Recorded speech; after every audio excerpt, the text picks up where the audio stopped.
ইলেকট্রনিক্সের দোকান। তো এই যে পরিস্থিতি, এখন পরিস্থিতিতে কিভাবে ব্যবসার কি অবস্থা, কাস্টমার কি অবস্থার মধ্যে রয়েছে বা কিরকম ভাবে কেনা বেচা চলছে, এই সমস্ত জিনিসগুলোকে নিয়ে আমরা একটি তথ্য, একটি প্রতিবেদন আমরা আজকে তৈরি করতে এসেছি। এবং আমাদের সাথে রয়েছেন এই নরেশ রেডিও থেকে, নরেশ রেডিওর পার্টনার আত্মারাম গোয়েলজি এবং রয়েছেন বিবেক গোয়েলজি। যে কিভাবে এই যে করোনা পরিস্থিতি, কোভিড-19 এর ব্যবসায় কিভাবে তারা ব্যবসাটাকে চালাচ্ছেন, এই পরিস্থিতিগুলোকে নিয়ে একটু আলোকপাত করার জন্য আজকে আমরা তাদের সম্মুখীন হয়েছি। আসুন সরাসরি আমরা তার সাথে কথা বলে নেব। আমি প্রথমেই যাব, আমাদের সাথে রয়েছেন বিশিষ্ট ব্যক্তি আত্মারাম গোয়েলজি, এই নরেশ রেডিওর পার্টনার। तो उन्हीं आज ये विषय हमारे के जाना। आत्माराम जी, मैं पहले पूछना चाहूंगा कि ये कोविड-19 अचानक से हमारे जिंदगी में आया, किसी को भी ये एक्सपेक्टेशन नहीं था। बिजनेस का क्या परिस्थिति है? आप एक वरिष्ठ बिजनेसमैन है और चांदी में बहुत सारे आपके आउटलेट है, तो कैसे परिस्थिति आप है हमारे व्यूअर्स को अगर आप थोड़ा बता दें। देखिए, बिजनेस के अंदर पूरा सर्कल जब तक कंप्लीट नहीं होता तब तक बिजनेस नहीं होता।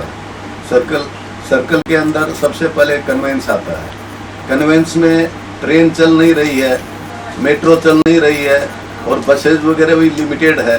तो आदमी को यदि कन्वेंस ही नहीं मिलेगा तो how can he come here, और ये आदमी आएगा नहीं तो माल बिकेगा कहाँ से। नंबर 2, सरकार ने भी वर्किंग आवर्स भी कम कर दिया है, और इसके लिए सबसे पहले जरूरी है कि कन्वेंस को ठीक से किया जाए। कन्वेंस यदि जब तक ठीक नहीं होगी, क्योंकि सरकार जैसा कर रही है उनके बस में भी अभी कोरोना है नहीं, तो क्यों ये एक महामारी है। ये महामारी कोई ये तो है नहीं कि मतलब हर 2-5 साल बाद में आती है। हमने अपने बुजुर्गों से सुना कि ये मतलब आफ्टर 100 ईयर्स 1918 में ऐसा महामारी आया था, जिसमें अप्रोक्सीमेट सुना हुआ बात बोल रहे हैं 5 करोड़ आदमी मरे थे। तो अब ये 102 ईयर्स के बाद में आया है। तो मेरा कहना यह है कि इससे आदमी को घबराना नहीं चाहिए। टाइम फैक्टर है, टाइम फैक्टर निकल जाएगा। टाइम, सबसे पहली बात तो मैं ये कहना चाहूँगा कि देखिए, आदमी को घबराना नहीं चाहिए। रात है तो दिन भी होगा और दिन है तो रात भी होगा। यदि रात में आदमी बैठा है और ये सोचने लग जाएगी कल दिन नहीं होगा, ऐसा नहीं होता। और सच्चाई को छुपाया नहीं जा सकता। अभी लोग थोड़ा डर गए हैं इससे, तो बाहर निकलना भी बंद हो गया है, और बिजनेस तो कम होने का बहुत कारण हो गया है, क्योंकि सारे सोशल फंक्शंस वगैरह खत्म हो गए हैं। तो आदमी जो परचेज करता है अपनी नेसेसिटी के बाद, वो कहीं जाने आने के लिए ही तो परचेज करता है, कि शादी में जाना है कि कोई सोशल फंक्शन में जाना है। तो वैसा कोई फंक्शन में उसको जाना अभी पड़ नहीं रहा है, क्योंकि 50 आदमी से 50 आदमी से ज़्यादा शादी में नहीं हो सकता। तो 50 आदमी में तो घर घर का ही आदमी हो जाता है। तो इसलिए क्या है कि अब जो नेसेसिटी है आदमी की रही नहीं। और नंबर 2, आदमी घर से बाहर ही नहीं निकलता है। बाहर नहीं निकलेगा और नेसेसिटी नहीं है तो वो मार्केट किस तरह चलेगा। मार्केट की पोजीशन अभी इतनी खराब है, कहीं कहीं तो देखा है कि लोग वहाँ दुकान ही नहीं खोल रहे हैं। दुकान खोल के करेंगे क्या, बोलता बोनी तक नहीं हो रही है। तो it is very typical situation. इस सिचुएशन से निकलते निकलते हमको काफी टाइम लगेगा, और टाइम मार्केट को रेगुलर होने में काफी समय है। दादा, नरेश रेडियो में चांदी में बहुत सारे आउटलेट हैं, तो इस जगह में आप लोगों का बहुत सारा स्टाफ भी है, तो बिजनेस घट जाने से आपका स्टाफ का जो मेंटेनेंस है, और इसको कैसे करके आप लोग चला रहे हो, मतलब कैसे कर रिकवर कर पाए? ये बड़ी मुश्किल हो गई है स्टाफ को मेंटेन करने में, क्योंकि न तो किसी को निकाल सकते हैं, और सराउंडिंग भी यदि कोरोना जाने के बाद फिर नेसेसिटी बढ़ेगी तो उस ढंग से इतने पुराने आदमी मिलते भी नहीं हैं। तो हमारे सामने भी एक फाइनेंशियल पोजीशन बड़ी क्रिटिकल हो गई है, क्योंकि हम सर्वाइवल ही नहीं कर पा रहे हैं। जितना खर्चा महीने का हमको देना पड़ता है उतना टोटल हमारी सेल नहीं आ रही है। तो कैसे करके करें, बड़ी मुश्किल सिचुएशन है। और इस सिचुएशन से हम जैसे भी निकलेंगे ठाकुर का बहुत बहुत धन्यवाद करेंगे। हाँ, मेरा जहाँ तक राय है कि मतलब विद इन दिस ईयर हम इससे निकल जाएंगे, और मार्केट को चैनलाइज होते होते 1 साल और लगेगा। दिक्कत आ रही है, कस्टमर को ट्रांसपोर्टेशन की बहुत बड़ी समस्या है आज के डेट में। और हर किसी कस्टमर को एंट्री करना भी पॉसिबल नहीं है। हमने तो एक मिनिमम बेंचमार्क क्रिएट कर दिया है, उससे नीचे हम कस्टमर को एंटरटेन नहीं कर रहे हैं। 2 कस्टमर से ज़्यादा एट अ टाइम हम शॉप के अंदर नहीं घुसाते हैं। फिर भी अच्छा ट्रांसपोर्टेशन दिल्ली बॉम्बे इंपोर्ट्स है और कुरियर सर्विसेज है, बहुत हैम्पर है। कोई 10 दिन में माल आता है, कोई 3 दिन में माल आता है, तो ये बहुत बड़ी समस्या हो रही है। इससे जूझना भी काफ़ी मुश्किल हो रहा है, परंतु COVID is there to stay, there is no doubt about it. So we have to live with COVID, it is a part of our life. जब जाएगी तब जाएगी, जब इसका वैक्सीन निकलेगा तभी कुछ हो सकता है। अभी तो गवर्नमेंट, चाहे वो सेंट्रल हो चाहे स्टेट हो, बहुत कोऑपरेट कर रही है। इनके हाथ में जितना है ये कर रहे हैं, अपनी पूरी सपोर्ट में लगे हैं, और हॉस्पिटल सर्विसेज डॉक्टर्स भी काफ़ी सपोर्ट कर रहे हैं। परंतु इतनी बड़ी पैंडेमिक अनएक्सपेक्टेड है और इसको मेंटेन करना आज के डेट में पॉसिबल अभी तक तो नहीं लग रहा, पर अगर सब सहयोग करेंगे तो ज़रूर कुछ हम कर सकते हैं। तो ये जो कस्टमर अभी कम हो गया है, तो इसमें क्या आपको लगता है कि आप लोग का जो बिजनेस है ये कितने हद तक डाउन हुआ है? मतलब अभी कस्टमर भी कम हो गया है और आप लोगों उसमें क्या प्रोडक्ट में कुछ रेट बढ़ा के या उसको कहीं पे एडजस्ट कर रहे हो आप लोग? चाइनीज़ प्रोडक्ट तो रेट बढ़ गया है क्योंकि अनसर्टेनिटी बहुत हाई है, तो कोई भी इंपोर्टर अभी इंपोर्ट नहीं करना चाहता।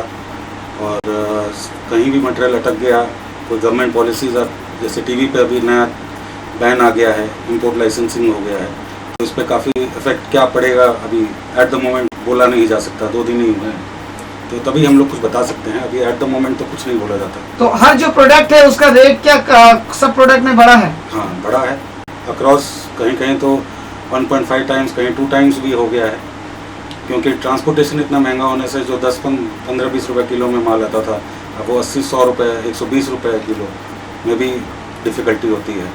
कोरियर सर्विसेज एकदम डिसकंटिन्यू पोजीशन में है, तो चैलेंजेस सबके लिए हैं at the moment. Let's see where things go. So customer कैसे होते हैं और उन लोगों को आप सोशल डिस्टेंस मेंटेन करते हैं करके? आप एकदम हम सैनिटाइजिंग और पूरा मास्क वगैरह जो भी हमारे पॉसिबल है, पीपी किट भी कभी कभी जब कस्टमर अंदर आके प्रॉपर चेकिंग करता है तो पीपी किट वगैरह भी देते हैं उनको। जितना हमारे एंड से सपोर्ट किया जा सकता है, हमने स्टाफ को भी प्रॉपर सैनिटाइजेशन वगैरह के लिए समझा रखा है। तो यही चीज़ें हैं, पर पैंडेमिक है वो सबके सामने है और इसको एक्सेप्ट करना पड़ेगा, अपने पास कोई रास्ता नहीं। और एक चीज़ पूछना है विवेक जी, ये जो अभी पोजीशन हुआ है, तो इसके लिए आप सरकार को, गवर्नमेंट को कोई आवेदन रखना चाहते हो अपने तरफ से, अपने संस्था की तरफ से? गवर्नमेंट को हम अपने एसोसिएशन के लेवल से यही आवेदन करना चाहते हैं कि जितनी ईजीनेस की जाए, चाहे वो एम्प्लॉय लेवल पे हो और चाहे वो बिजनेस लेवल पे हो, तो वो पूरा सपोर्ट किया जाए। और पब्लिक के लिए भी बेटर है और शॉपकीपर्स एंड इंडस्ट्रियलिस्ट के लिए भी बेटर रहेगा। बिजनेस फोरम पे भी हम लोग चर्चा कर रहे हैं क्या किया जा सकता है। अभी जितनी गवर्नमेंट की ड्यूटीज़ हैं, टैक्सेस पेमेंट करना है, तो एम्प्लॉय नहीं आ रहे, पूरा डिस्टर्बेंस है। तो चाहे वो सीए फर्म्स हों, चाहे जीएसटी फर्म्स हों, उनके लिए भी एक प्रॉब्लम हो रहा है। तो ये banking services are on but that too restricted, so at 2 o'clock the banks are, the banking staff is also less, that's a problem.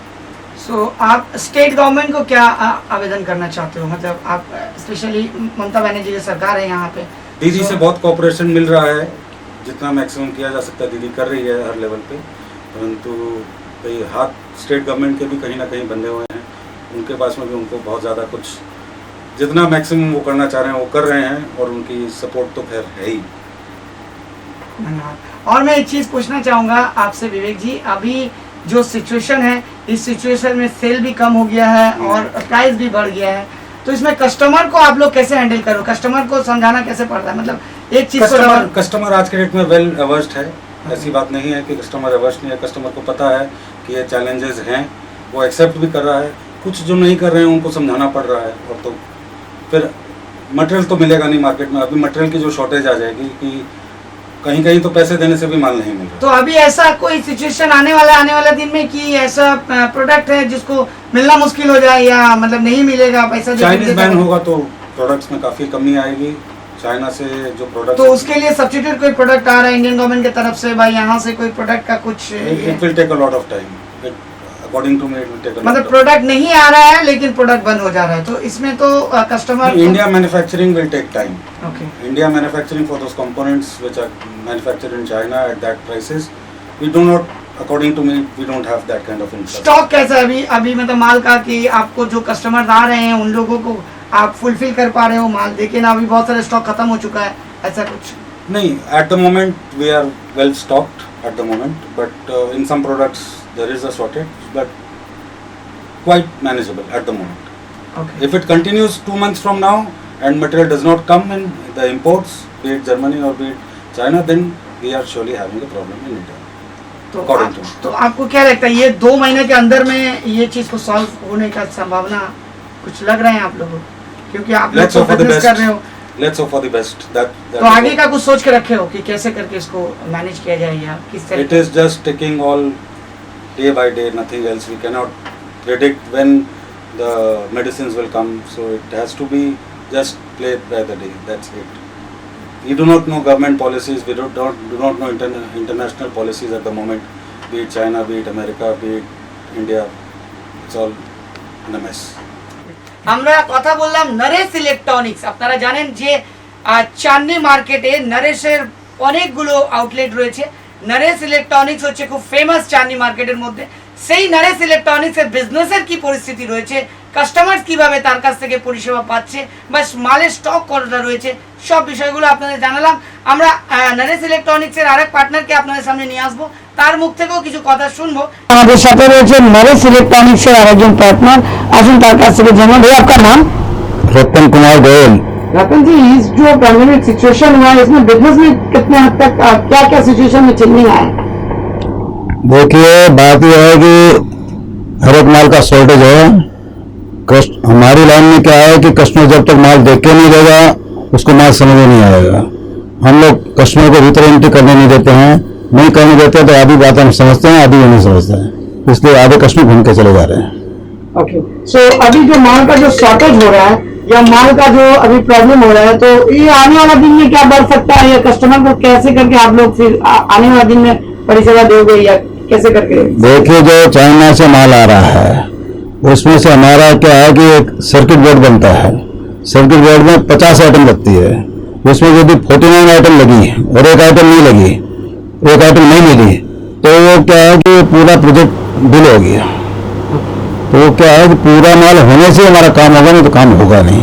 अभी जो हर प्रोडक्ट में रेट बढ़ गया है और हर प्रोडक्ट में दाम का फर्क आ गया, तो इसमें क्या आप लोग का प्रॉफिट बढ़ गया है? इसमें हमारा प्रॉफिट बढ़ा नहीं, हमारा प्रॉफिट कम हो गया।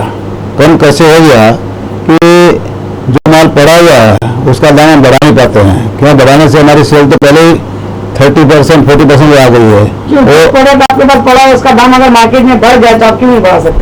हम नहीं बढ़ा सकते हैं क्योंकि हमको आगे हमारा पूरा काउंटर चलाना है। किसी चीज में बढ़ गया, जो नया बढ़ गया बढ़ के ले रहे हैं, जो पुराना है वो एडजस्ट कर रहे हैं, कभी बढ़ के ले रहे हैं, कभी कम करके ले रहे हैं, एडजस्ट करके ले रहे हैं। क्योंकि व्यापारी को पोसाना चाहिए ना, उसको नहीं पोसा वो काम नहीं करेगा। अभी विवेक जी बताएं कि स्टॉक है लेकिन आने वाला दिन में स्टॉक खत्म हो जाने से दिक्कत हो सकता है, तो इसमें आप लोगों को बिजनेस में क्या लग रहा है कि अगर स्टॉक खत्म हो जाए तो कस्टमर आएंगे, उनको स्टॉक नहीं मिलेंगे, तो उस सिचुएशन में आप लोग क्या सोच के रखें? उस सिचुएशन में हमारा कुछ करने का नहीं है, क्योंकि जब तक चाइना से मेनली क्या है कि पीसीबी कंपोनेंट्स का ऐसा सिस्टम है कि यदि 100% आइटम होगी तभी वो काम होगा, 99% इनसे भी डिले हो जाएगा। Price is not the factor. एक आइटम बढ़ गया देंगे, लेकिन जो माल ही नहीं मिलेगा तो प्रोजेक्ट ही लेट हो जाएगा। अभी जो कस्टमर आ रहे हैं यहाँ पे जो परचेज कर रहे हैं, तो उन लोगों को कैसे आप लोग हैंडल करो? क्योंकि अगर रेट बढ़ा हुआ है तो बहुत कस्टमर को तो आप लोग डील करना पड़ता है। रेट बढ़ाने में व्यापारी को कोई दिक्कत नहीं है। हमारे ट्रेड में पर्टिकुलरली रेट हम बढ़ा सकते हैं, लेकिन subject to availability of the goods. माल ही नहीं मिलेगा तो रेट बढ़ा के क्या करेंगे हम? जैसे कि आप 45 आइटम उसको 50 आइटम लगती है, 45 आइटम उसको रेगुलर दाम में मिल गया, अब 5 आइटम मिलेगा ही नहीं तो प्रोजेक्ट कैसे आगे बढ़ेगा? तो प्रोजेक्ट तो बंद हो जाएगा क्योंकि सर्किट में काम ही नहीं आगे बढ़ सकता। यही मेन प्रॉब्लम हमारी इलेक्ट्रॉनिक्स की यही होती है। क्योंकि मैं जो हूँ इस ट्रेड में central president for all India, मैं 2 साल रहा हूँ, तो मेरे को क्या इस लाइन में पूरा एक्सपीरियंस है और price price is not the factor. Customer can pay 5 rupees more, no problem, but subject to availability of the goods. तो अभी माल नहीं आ रहा है और माल का शॉर्टेज भी हो रहा है, तो कस्टमर को क्या मतलब आने वाला दिन में माल मिलने का चांसेस है? मतलब आपको क्या लगता है? मैं ये सिचुएशन में थोड़ा माल मिलेगा, नहीं मिलेगा ऐसे कोई प्रॉब्लम नहीं है, लेकिन टाइमली नहीं मिलेगा। टाइमली नहीं मिलने से प्रोजेक्ट लेट हो जाएगा, प्रोजेक्ट लेट होने से ऑटोमेटिक कॉस्ट बढ़ जाएगी और लेबर बेकार हो जाता है, लेबर का कॉस्ट बेकार हो जाता है, क्योंकि जब तक 100% आइटम नहीं मिलेगी तब तक इलेक्ट्रॉनिक्स बेकार है। आप सरकार को, गवर्नमेंट को कुछ मतलब आपका आवेदन रखना चाहते हैं हमारे चैनल के माध्यम से कि कुछ चेंजिंग लाए या कुछ ऐसे करें जिसमें आप लोगों को थोड़ा काम करने में असुविधा? देखिए, मेरी अपनी दुकान है चांदनी में। चांदनी सबसे बड़ी समस्या क्या है कि दीदी का बहुत बड़ा कॉर्पोरेशन है, रहेगा, लेकिन थोड़ी सी तकलीफ हमको क्या आ रही है, फोकस की तकलीफ आ रही है। फोकस में क्या है कि बहुत सारे फोकस बढ़ गए, कोई दिक्कत नहीं, उनको एक साइड फोकस बढ़ाइए, एक साइड फोकस बढ़ा के उनकी सीमा लिमिट कर दीजिए कि इतना यही स्पेस आपको मिलेगा। इसके बाद में एक साइड में फोकस, एक साइड में पार्किंग, क्योंकि बाकी व्यापारी यहाँ पर आ नहीं पा रहे हैं, कैसे आएंगे आप बताइए? उनको पार्किंग मिलती नहीं है, बड़ी गाड़ी की तो छोड़ दीजिए, टू व्हीलर की पार्किंग भी नहीं है, साइकिल की पार्किंग भी नहीं है। तो मैं दीदी से रिक्वेस्ट करूँगा कि एक साइड में पार्किंग कर दें, एक साइड में फोकस करें, कोई दिक्कत नहीं, बढ़िया बात है, लेकिन उनका स्पेस लिमिट होना चाहिए। मैंने सब क्या है चांदनी में ऊपर बांस बांध के, और आज पोजिशन ये हो गई कि एक भी गाड़ी नहीं निकल पा रही है वन साइड। तो मैं दीदी से ये रिक्वेस्ट करूंगा कि कम से कम इसको देखिए, देखो दीदी बहुत बढ़िया काम कर रही है, बहुत बढ़िया काम कर रही है, आई लाइक, बट थोड़ा सा इसको क्या है कि थोड़ा सा सिस्टमेटिक हो जाए तो क्या है कि व्यापारी आने में खुशी होगा। आप बताइए, एक साइकिल नहीं लग पा रही है तो दिक्कत है ना। दिक्कत बहुत सारा इसमें। धन्यवाद। এতক্ষণ কথা বলছিলাম নরেশ রেডিও পার্টনারদের সাথে। এবার আমরা সরাসরি কথা বলবো আমাদের এই যে ব্যবসা, এই যে বিজনেস, কারণ চাঁদনি মানে আপনারা জানেন যে এখানে ব্যবসার একটি মানে বৃহত্তম জায়গা আমাদের কলকাতার মধ্যে, তার সিচুয়েশনটা কি কি রকম সিনারি রয়েছে সেই নিয়ে আপনাদের আমরা নরেশ রেডিও পার্টনারদের সাথে আমরা কথা বললাম, আপনাদের কথা তুলে ধরলাম। একটা কথা আরেকবার আমি জানতে চাইবো দাদা, ये जो कस्टमर्स हैं आपके, उनके लिए अगर कोई मैसेज देना चाहते हो आप, कुछ बोलना चाहते हो कस्टमर्स के लिए? कस्टमर हमारा समझदार है, बहुत समझदार है, क्योंकि वो इसी लाइन का आदमी, उसको पता है कि ये माल की शॉर्टेज है, ये माल, उसमें उनको कस्टमर को कोई दिक्कत नहीं है, माल चाहिए रेगुलर। कॉस्टिंग बढ़ गई हमारी मेनली ट्रांसपोर्ट से। ट्रांसपोर्ट जो पहले 5 या 6 किलो में माल आ रहा था हमारा ट्रांसपोर्ट से, अभी हमारा कॉस्टिंग आ रहा 15 किलो का। वो जो कॉस्टिंग बढ़ रही है कस्टमर भी जान रहा है, लेकिन क्या है कि ओवरऑल तो कॉस्टिंग बढ़ जा रही है, कॉस्टिंग बढ़ने से माल बेचने में दिक्कत आएगी। ধন্যবাদ, ধন্যবাদ স্যার। আমরা কথা বলে নিলাম নরেশ রেডিও পার্টনারদের সাথে এবং তাদের যে মতামত আপনাদেরকে আমরা দেখালাম। তাই আপনারা যারা কাস্টমার বা যারা এই অনুষ্ঠান দেখছেন তারা একটা জিনিস সবসময় মেনটেন করবেন যে এই কোভিড-19 পরিস্থিতিতে কিন্তু দোকানদারদের হাতে কিন্তু সবকিছু নেই, কারণ মাল খুব শর্টেজ। সেই মাল যদি না পাওয়া যায় তাহলে বেশি দাম দিয়ে কিনতেই হবে, কারণ প্যান্ডেমিক সিচুয়েশনে যেমন দোকানদারের কিছু করার নেই, সেরকম ওরাও এখান থেকে মাল নিচ্ছে, সেখান থেকে যদি ঠিকঠাক সরবরাহ না হয় তাহলে সেই মাল আপনাদের কাছে পৌঁছে দিতে পারছে না। তাই আপনাদের নিত্য যদি কোনো জিনিসের দরকার হয় আপনারা চেষ্টা করুন সেই জিনিসগুলো কালেক্ট করে নিতে, কারণ আগামী দিনে দাম বাড়ার আরো সম্ভাবনা থাকতে পারে, কারণ যত মালের সঠিক হবে দাম ঠিক ততটা ভাবে বাড়তে থাকবে এবং মাল হয়তো সব জায়গায় আপনি নাও পেতে পারেন। বিশেষ করে ইলেকট্রনিক্স গুলো, যেটা দাদা বললেন যে ইলেকট্রনিক্স হয়তো 49 আইটেমস আপনি পেলেন, কিন্তু একটা আইটেম যদি আটকে যায় তাহলে আপনার কাজটা কোথাও না কোথাও আটকে যাচ্ছে। তাই সেই জায়গায় দাঁড়িয়ে থেকে আপনাদের যারা ইলেকট্রনিক্স গুডস যেগুলো দরকার সেগুলো আগে থেকে স্টক করুন, আগে থেকে নিয়ে নিন এবং সেগুলোকে নিয়ে আপনারা চেষ্টা করুন যে 1 মাসের মধ্যে নিশ্চয়ই এই সিচুয়েশনটা ঠিক হবে। দাদা কি বলতে চাইছেন আসুন কথা বলুন। ওই যে 2 মাস লকডাউন হলো, আমাকে ইমার্জেন্সির জন্য অন্তত 3বার দোকান খুলতে হলো।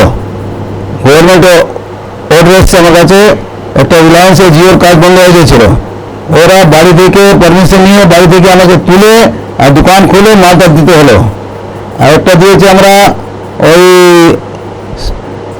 ওই যে মেশিন আছে, ওই মেশিন তৈরি করার জন্য, মেডিকেল মেশিন আর তৈরি করার জন্য ডাক্তার এসছেন আর আমাদের কাছে এসছেন, খুব বড় বড় ইঞ্জিনিয়ার এসছেন, আর 2 ঘন্টা আমার দোকান খুলে আমার কোঅপারেট করতে হলো।